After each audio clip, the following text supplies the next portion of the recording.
then this region becomes very attractive for both East and West, for China, for Russia, for US, for Europe. Then this region becomes a economic hotspot for everybody.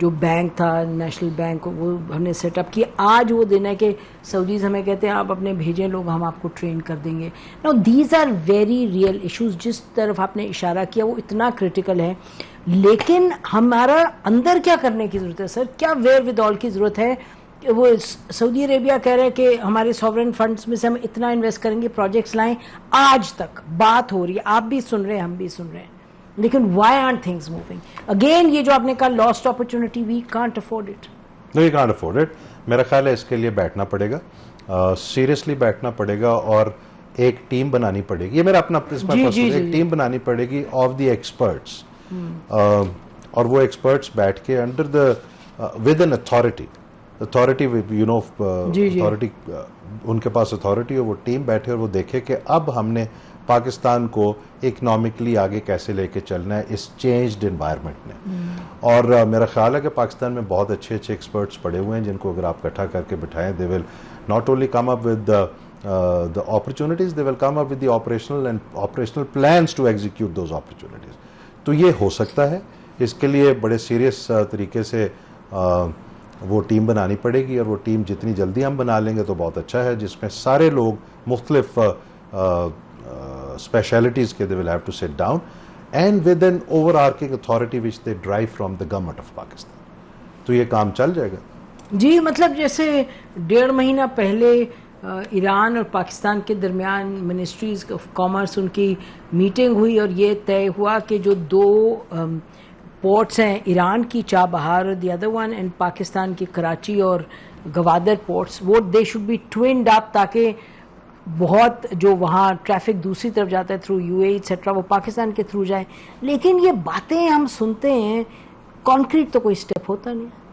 اب دیکھیں, آپ کو بھی شاید معلوم ہی ہے اب کہ کیا ہوتا رہا, کیسے ہوتا رہا, بہت سارے پریشرز بھی تھے پاکستان پہ, لیکن اس کے لیے آپ کو ایک انٹرنلی سسٹم بنانا پڑے گا which has to be absolutely focused, کیونکہ Pakistan deal with so many things at the same time. CPEC بھی ہے, پریشرز بھی ہیں, انڈیا بھی ہے, افغانستان بھی ہے, جنگ ادھر بھی, ایران کے ساتھ بھی ایک جنگ ایران میں بھی ہو رہی تھی, اور بہت سے انٹرنل سچویشن بھی ہے جس میں ہماری اپنی بہت سارے پیریفرل ایریاز میں جو فالٹ لائنز ہیں, بہت ساری چیزیں چل رہی. سو اس کے لیے جس چیز کی آپ بات کر رہی ہیں, یہ ہمیں ایک ٹیم بنانی پڑے گی آف دی ایکسپرٹس, میں نے پہلے بھی کہا, with the right kind of authority, تاکہ اب معاملات کو with the ability to follow up, بالکل جی فالو اپ بھی ہو, اور follow up not on the basis of 6 مہینے بعد کسی کو یاد آ جائے کہ اچھا یار یہ کوئی بات ہوئی تھی. No, it has to be a daily basis activity, it has to move on with that speed.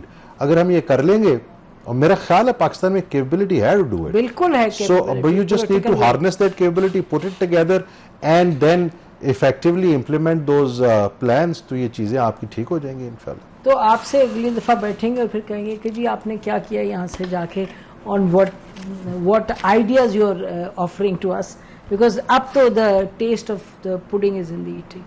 ٹھیک ہے جی, بہت بہت شکریہ. ناظرین, اسی پر آج کا پروگرام ختم کرتے ہیں. خدا حافظ. پاکستان زندہ باد.